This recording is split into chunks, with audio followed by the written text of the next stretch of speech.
Hello, and welcome to the Bot Nirvana podcast, where we dive into all things digital automation. I'm your host, Nandan Mullakara. While I'm not podcasting, I help people keep up with the fast-changing digital technologies at botnirvana.org. I hope you enjoy the show. Let's get right into it. We have Andy Thurai on our podcast today. He is VP and Principal Analyst at Constellation Research. Andy is an accomplished IT executive, having served in leadership roles at major companies like IBM, Intel, and Oracle. He's an expert in AI, AIOps, Observability, Cloud, and many other enterprise software. I've read many of his articles in publications such as Forbes, Harvard Business Review, and more. In this chat, we talk about the emergence of ChatGPT, Microsoft versus Google AI, AI ethics, and the future of AI. Let's listen in. Hi, Andy. Welcome to the Bot Nirvana podcast. Thank you for taking time to be with us today. Can we start with a quick intro? Sure. Hey, my name is Andy Thurai. I am a VP and Principal Analyst with an analyst firm, Silicon Valley analyst firm called Constellation Research. We specialize in emerging tech topics, particularly advising C-level audience. Okay, excellent. And Thurai, so you have an AI at the end, right? Yeah. Well, that's not a made-up name, by the way. That is my real name. It so happened to be that I have AI in my name, at the end of the name, that is.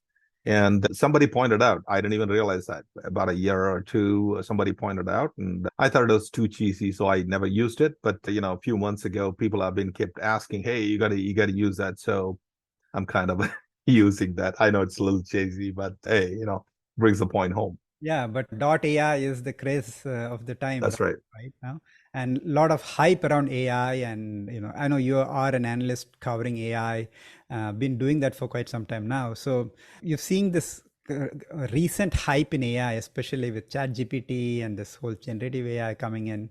So how do you see this evolving as we progress? So people tend to think that AI is all new. One thing I want to bring to bear and let people know is that AI is not new, right? I mean, the original cognitive systems have been around, since 70s and 80s. And I used to work at IBM the time that when we beat the Jeopardy champion of the world. And even before my time, IBM used to play the AI systems, decision systems, used to play with the chess champion of the world at that time and defeated. So it's a natural progression, right? And it didn't go that far on those days because of many limitations: software limitations, stack limitation, knowledge limitation, even the data limitation. The data was not enough for machine learning systems to learn from the data to act on it. So there are a ton of limitations. So the AI systems were, to an extent, it was ahead of its time. So they were, failed in certain aspects and yet succeeded in certain aspects. But coming to ChatGPT, in a sense that, they took a chance, they being OpenAI and Microsoft took a chance by releasing it when others were a little bit afraid. I mean, Google's Bard has been going at it for a while too, and then they were equally decent system on those days, except that fiasco once that happened. But outside of that, Google's AI have been pretty decent for many, many years, as you know. But they decided not to come out with a bang like Microsoft and OpenAI didn't release that. But with Microsoft ChatGPT and with the user-friendly user interface they put together, what had happened is the business folks, the non-tech folks, are able to use the AI in a way that they want to figure things out. They were able to converse with AI in a natural language, and they were able to figure out what they want to ask it, and then sort of do prompt engineering by themselves to an extent and get proper answers what they want. And the ease of use to the masses, particularly business users, and give them opportunities for the non-techie users to figure out how to use AI. And they were like, oh my God, that's all AI is about? I could use it? I love it, kind of thing, right? And that's one. And the second thing, which is not many people discuss, is the fact that how risk tolerant everybody has become, whether as an individual or enterprises. They just use ChatGPT for get that code generation or content generation or what have you. A few years ago, if you were to do that, you know what kind of approvals you need to get from your legal, your corporate governance, standard boards on the whole 9 yards. Now, the risk tolerance and appetite has come up. So if there's any, forget about technology, LLM, who is best, because that leaderboard keeps changing on a daily basis. But the concept of getting them ready to use it, the increase in the risk appetite and tolerance and wide usage, Microsoft killed it. And as I keep calling it regularly, Microsoft had or the world had seen how a most successful POC will look like. That's ChatGPT. Yeah, a successful POC and a genius move, right? Like it was not Microsoft doing it, it's OpenAI. So they It is. take that risk. And it really worked out, as you said. It's been democratic. People could use it. It was English. So like somebody was saying, It is. the hottest programming language is now English. So It is. It yeah, is, right? yeah. And that in itself is a thing, right? And you mentioned a point. There's a nuance to it. People forget. Even though it's Microsoft-ish, Hmm. they still kept the church and state separate. With Microsoft is the company backing the whole thing, but still is OpenAI. Imagine if OpenAI failed, Mhm. Microsoft could have washed their hands and walked away, saying that, they are a startup, we funded them, we tried, failed, move on. And that's where, in my mind, Google did it with a clean state and church separation. Yeah. They were able to do everything under Google name. And then you know how that POC went, or demo of Bard went, and Yeah. it took a dive. It Yeah. took a beating. So Yeah. Yeah, the $120 billion lost in the in the market. Yeah, so yeah, that was something Google didn't figure out, but I think Google has been getting back at it, right? I mean, the recent announcements, especially with Gemini, yeah. I think they're getting it back at it. What do you think? I agree. So not only the Gemini announcement, but also the Duet AI combination of things that they announced. Yes. I painstakingly spend time and looking at a lot of those things, looking at the videos, looking at some of the things what he did.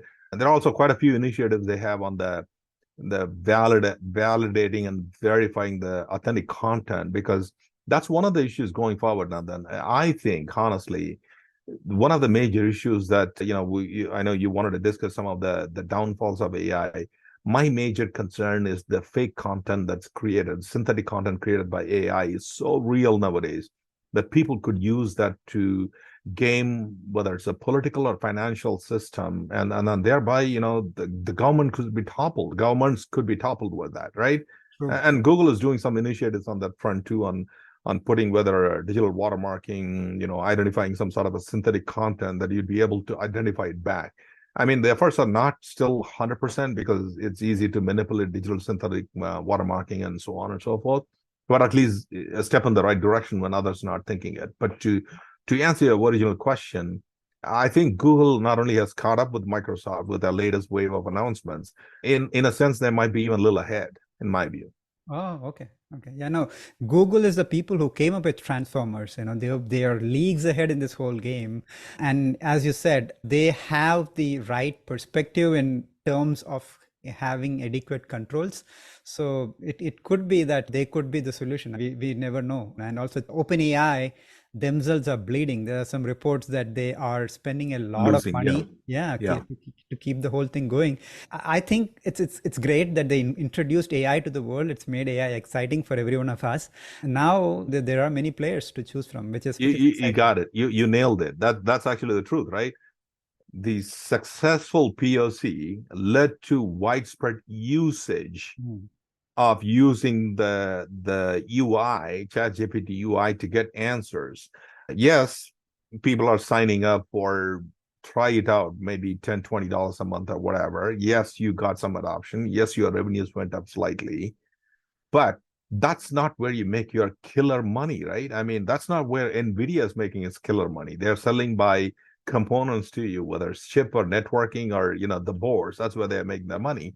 So you can't just get a $10 subscription from people to make money. You got to have the major enterprises use your cloud to either LLMs or use it for inferencing, use it in some of their use cases to make the money.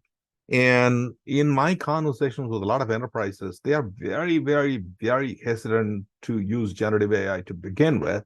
And on top of it, given all the issues that ChatGPT had from privacy to other issues, even ethical and bias and whatnot, they are still not 100% production. They are very on the fence, I would say, right? And then to confuse things up, Meta came up with their open source model as well, and there are rumors that they are working on a multi-model, a bigger model, which is supposedly bigger than actually. More of fact, I just had that published something today that they are working on something that could be as big or even better than GPT-4, which is completely open source. Right. So when you have this many players up, whether it's Google is coming from one angle, and AI 21 Labs have their own variations of that. There are about 5 or 6 LLM providers, as you know, and then there are open source providers that are providing models between Falcon and Llama, which is providing almost equal performance. So is Microsoft going to make a killer out of this? I don't know. I mean, maybe they will, because they are trying to do a few things, including trying to offer people to train their own LLM models and so on and so forth. Maybe they could. I wish them all the best, but at this point, it's too early. It's way too early. It's too early, and and they've kind of a bit lost the initiative. I mean, they thought that Bing can ride on this wave. It didn't, and now Google is catching up. Others are catching up. Like I said, Claude is catching up. Anthropic is catching up. So it's really exciting times, right? You made the most important point of all. If somebody listens to it, that one statement what he made. This, I've talked about it multiple times. I've also discussed this in another podcast, that search engine business is a major business for Google. And Microsoft, even Nadella, there's not something, NDA, Nadella himself has admitted, and in his earnings calls he discussed, our goal is to use AI to get as much search possible from Google. His initial goal was to get 5%. And before this, not many people ever use Bing for search, right, except Microsoft employees, of course, are partners, right? And now they thought AI would push them into the limelight in the search by using a natural language search, of course, using Bing or some combination of that. And then they were able to get anywhere between 5 to 10% of the Google search revenue, which is huge. And that's what they were going after. But do you really think Bing has picked up any steam because of ChatGPT? I don't think so. And I don't think so. Yeah. So that didn't work. So that's why Google took a big dive and Microsoft took a revenue boost. But now, I don't know. It's when the dust settles down, we'll see. But I don't think so. Yeah, still Google has the market capitalization to catch up on, but but I think we touched upon this, the moral and ethical implications of AI, and like Google is more controlled. I think Microsoft that's also is focusing on that, though it's letting OpenAI a bit of a room in terms of doing that. OpenAI also has been reining in its model. So, and then like you say, there's open source models are now in the wild. So it's a lot of concerns out there regarding the moral, ethical things that these powerful models bring, right? So you recently wrote a article on HBR about the trolley problem, right? Like we're still not ready for an unsupervised AI. So can you talk about it? Sure. It's unfortunately not even close that we are ready for it. So in that article I discussed with my co-author, obviously the trolley problem is a very classic problem of psychological decision making, saying that, hey, if something were to happen, what would you do given the situation? And I also give my personal example in there discussing why AI wouldn't make that. So when it comes to, this is what I keep repeating, right? When it comes to what do you call the data-based pattern finding, unearthing patterns and making decisions based on that, AI is beyond human capabilities. Humans cannot even think of that, especially when you have a ton of data, terabytes, petabytes of data. Finding a pattern within that, analyzing that, figuring it out, whether it's a seasonality trend, AI, machine learning in particular, excels. Machine learning portion of AI excels, right? But when it comes to making a subjective decisions that, whether you are to fire certain people, or I'll give you this classic example. I wouldn't name which hospital it is, but there was a hospital in the in the let's say greater Boston vicinity, they were trying to use AI to during the COVID time to make the decisions on who they have to admit, because the number of beds available were way less than the number of patients coming in. They were trying to use AI system to make a decision by saying that, okay, we want to figure out who has the highest probability of survival, one, and who would occupy our beds very less. For example, if you are to get somebody who is already sick enough or old enough, they might occupy the bed for 2 months or 3 months or what have you. But whereas I could rotate about 20 or 30 people and save, in the time frame. So AI can make objective decisions, easily.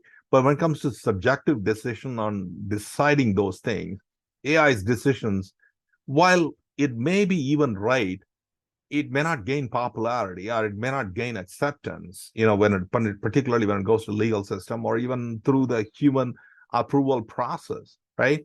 So that's where AI fails. So the bottom line is that AI can make objective decisions given enough data properly, but when it comes to subjective decisions, which involves even emotional or rationality, and then trying to figure out, okay, oh man, this person doesn't have a job, so I got to do something for them, or they have a sick family member they are taking care of, so we cannot fire them. Those kind of things, AI doesn't care.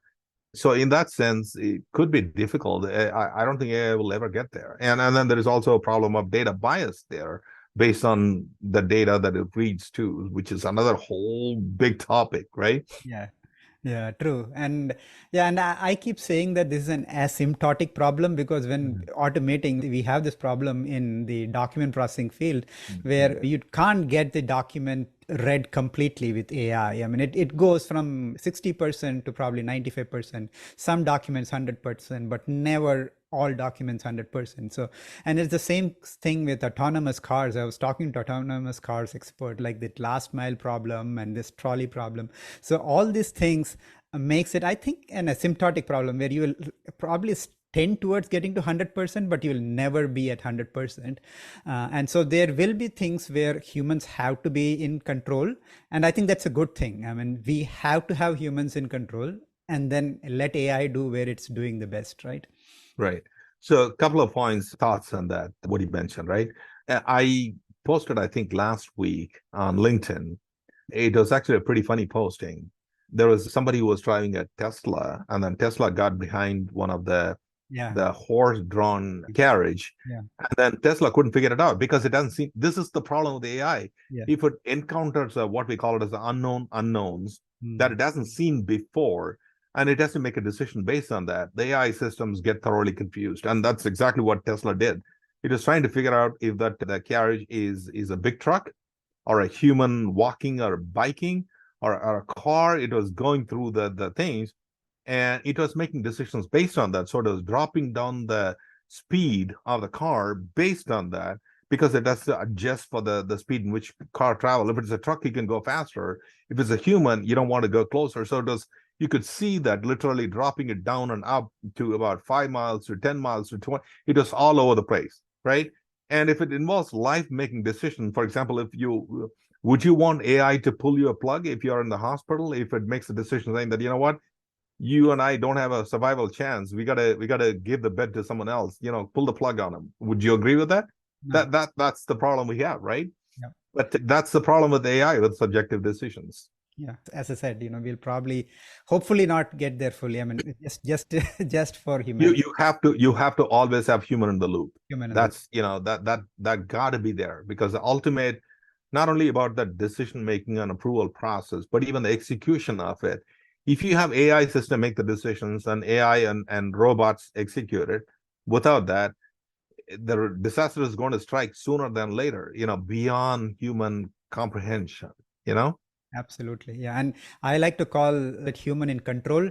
I don't like the word human in loop. It just means that humans are secondary, humans are first. So fair point. Fair point. Yeah, I agree. Yeah. Humans have to have a control on what the final say is always. I'm agreeing with you 100%. Yeah. So let's switch tracks and talk about some productionizing of this whole thing that's going on right now, right? Because, yeah, I mean, there are the concerns, there are controls to be put, there are guardrails to come in, but people are steaming ahead, right? And we have a generative AI tech stack that has emerged. And I know you're working in the MLOps space now. So, what are your thoughts on productionizing this AI at this moment? So when it comes to productionizing it, there are two variations to it. One is if you are, let's say that you're using LLMs that are hosted by someone else outside, such as OpenAI or even Bard, in which case your tech stack or your needs are different. For example, you need to figure out a lot of companies don't want their information, sensitive information, to go to this place. And you could control using corporate governance and laws and rules you put in place and employee handbook and educate your employees. That's one way to do it. The other way would be you got to put some sort of a solutions that similar to DLP, not exactly DLP, but similar to that, that look at the data that's going back and forth and looking at the sensitive data is going outside in people's trying to query, block it out, or even if I'm asking a specific question that's sort of a sensitive in nature. For example, if I were to ask ChatGPT how to make a bomb or where to buy a big gun, then that's when you need to make a decision saying that is that allowed, that we can we allow this person to ask this question, because the corporation owns a liability for it if you start doing that from within a company, right? Right. So that's one example, but there are things you could do. There are so many things, whether it's IT software systems related and whatnot. So that kind of a control, sort of a mildly controlling environment, because let me tell you this. If you try to block usage of ChatGPT to the employees, not going to happen. Right. Almost all CIOs that I have a conversation with, if you block it because people want to somewhat rebel against you, they will figure out a way to use it, whether it's using their home computer, whether it's using their phone or using some other system, they'll figure out a way to use it. So the better way to do that would be you'll either put policies in place saying that what is the right usage model, right way of using it, and wrong way of using it. What are the things you can do and cannot do, which need to come from the legal departments, the HRs and administrative and corporate teams, governance teams that need to come, right? And the second one is that you got to have some technology solutions to limit what goes out and what comes back in. And the other problem is also, for example, if information comes back from the LLMs that you're asking the questions, first of all, do you know if LLM is hallucinating or giving the right answers? If it is not hallucinating, do you have a proper citation? Otherwise, do you have to go and find the citation to tag with it? Because as a company, if you cite something, you need to give a proper citation. Otherwise, you could become liable for it, right?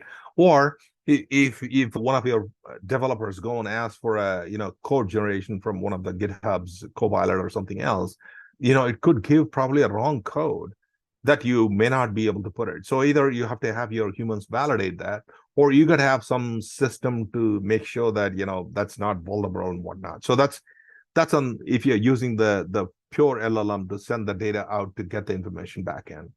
But if you're doing your own LLM training, that requires a whole lot of different tools, right? I mean, the previous one I should have added prompt engineering, some of those things as well. So LangChain and orchestration, all of those things.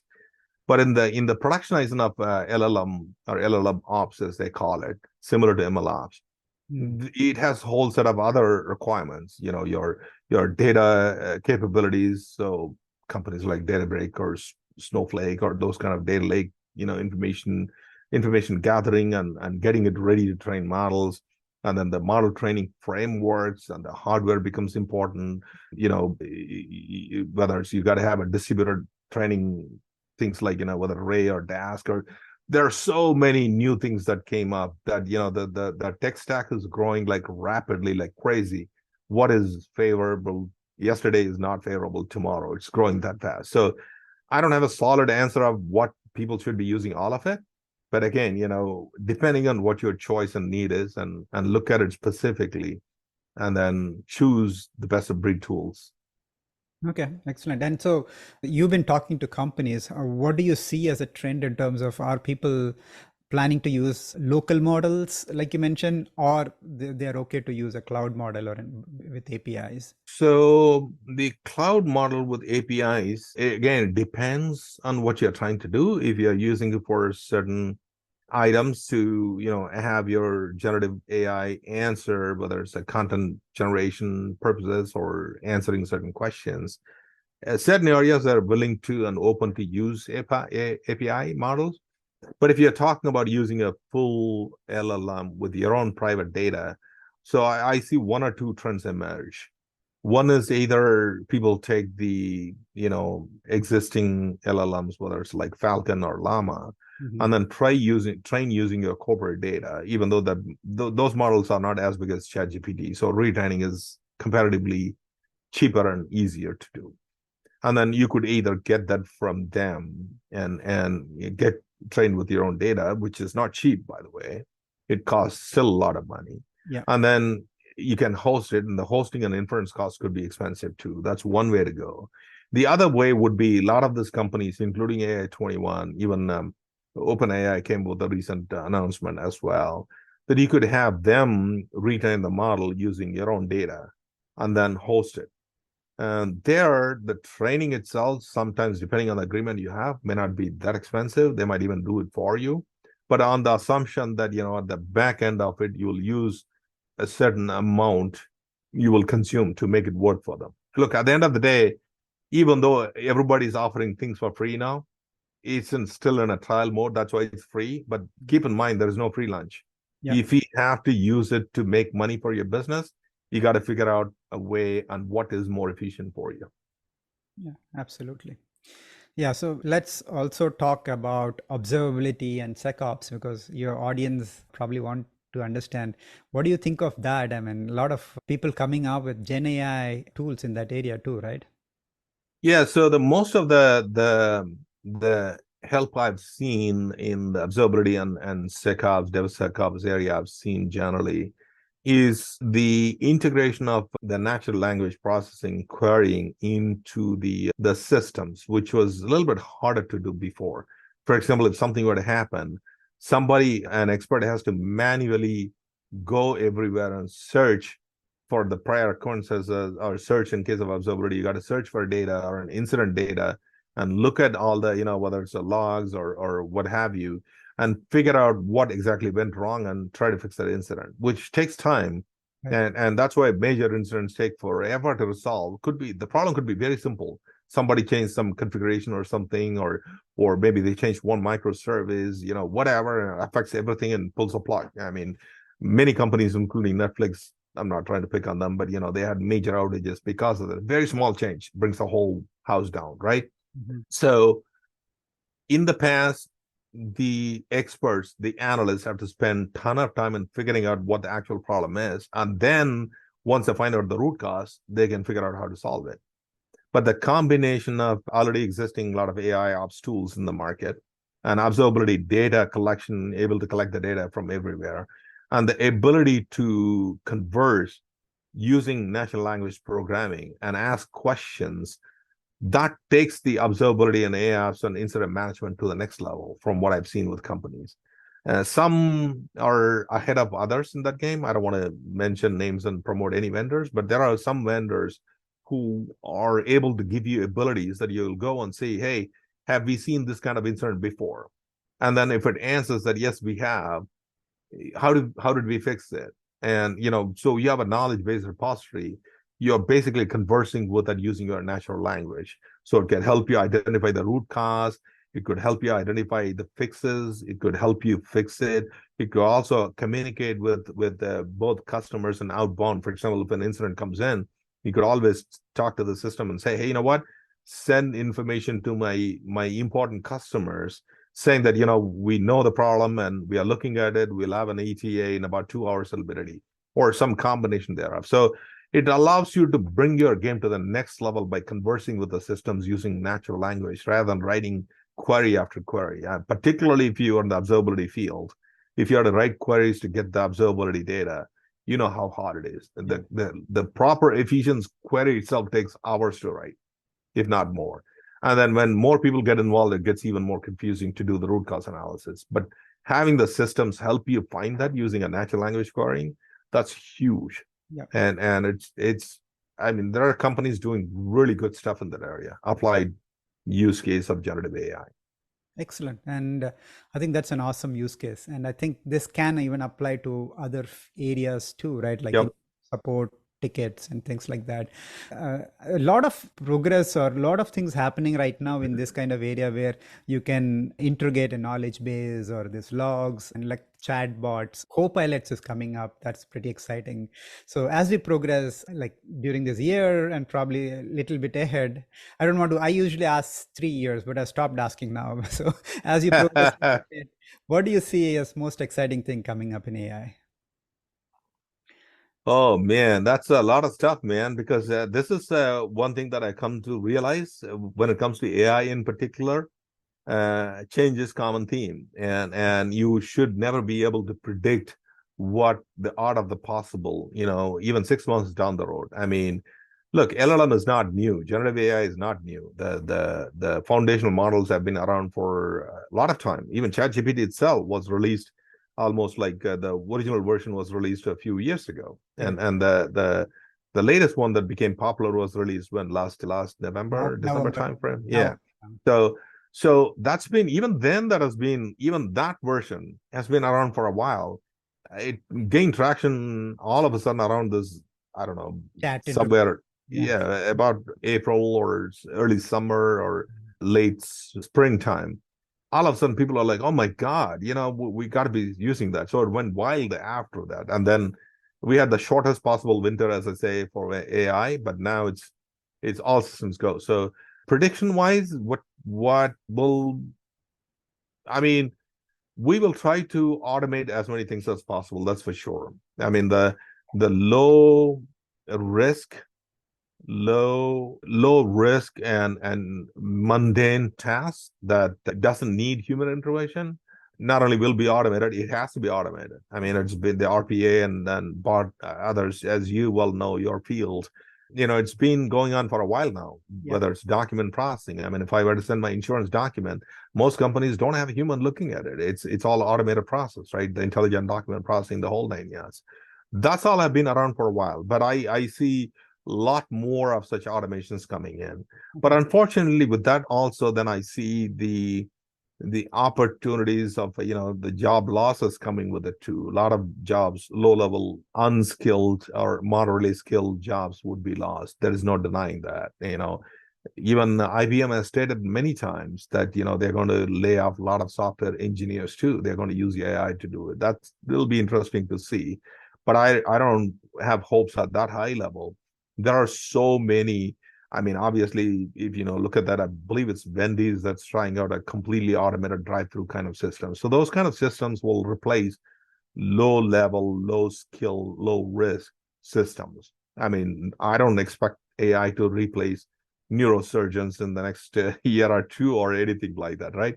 But the low jobs would be replaced, and there is no denying that. And yeah, so that's one I see that will come. And the second one, which is a bothersome area for me, the content production, the synthetic content production is going to hit the all-time new, and it's going to be hard to distinguish between real versus fake data. Even now, I posted multiple postings on LinkedIn. You could hardly ever tell the truth because AI is able to learn from the existing image or systems, and it can change it morph it into what you want. It is not, unless AI puts some synthetic watermark or content process that be able to find it, you're not going to be able to find it. So the fake content is going to be another major problem in my view. And the third one, I'll stop with that, because there is so much synthetic data is being out there in the real world. In the next few years, the newer AI models you train is going to be trained on the synthetic data, not on the real world data, which means basically AI training AI, which is dangerous in my view. So there need to be some control on the synthetic content or data and the quality of the data, and whether or not you are using that synthetic content to produce actual AI models, because then you're talking about AI producing AI and controlling AI. So those are my views in the next short term, in about a year or two. Yeah, a lot of opportunities and concerns too. So let's Yes. hope we get over that and we stick to the more positive side. So Andy, thank you so much for being with us today. Before we go, where can people find and connect with you? Awesome. Hey, thank you so much, first of all, for having me. I know we talked so many times that we wanted to do this, and finally, I'm glad we were able to do that. So I'm quite talkative on LinkedIn, so people can find me on LinkedIn. Obviously, under my name, Indy Thurai, and also I'm on Twitter, though I don't use it, or whatever they call it nowadays, X or whatever. Excellent. I don't use it that often nowadays, but again, it's the same name as well, at Andy Thurai. Okay. And generally, if people message me, I'll respond unless they're trying to sell me something, of course. So love to engage with the customers. Yeah, thank you so much. I will leave a link to your LinkedIn and Twitter so that people can find you. I'll also leave a link to your HBR articles, which we referred. So again, Andy, thank you so much. It's been a pleasure. Awesome, man. Thanks for having me on. I appreciate it. Take care now. Thank you for joining the Bot Nirvana podcast. Appreciate if you can leave a review on iTunes or wherever you're consuming your podcast. Catch the show notes on botnirvana.org. While you are there, feel free to explore more free digital automation resources and more. See you next time.